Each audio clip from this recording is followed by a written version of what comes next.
11-ci tapşırıq.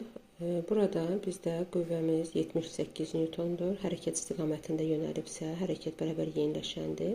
Məsafəmiz 50 metr. Başlanğıc sürətimiz 5 metr bölünsün saniyədən 8 metr bölünsün saniyəyə qədər artmışdır. Və onun kütləsinin tapılması tələb olunur. Bildiyimiz kimi kütlə F bölünsün A ilə hesablanır. F-imiz var. Lakin kütləmiz, daha doğrusu təcilimiz yoxdur. Və burada məsafə, sürət və təcilin bir yerdə olduğu düstur. Yəni V kvadrat çıx V0 kvadrat bölü 2 ilə biz təcili hesablaya bilərik. S-imiz 50 metr, 50 bərabərdir. Son sürətimiz 8 kvadrat 64 çıxılsın 5-in kvadratı 25 bölünsün 2A. Çarpaz vursaq 100A bərabərdir 9, 39. A da buradan bərabərdir 39 bölünsün 100.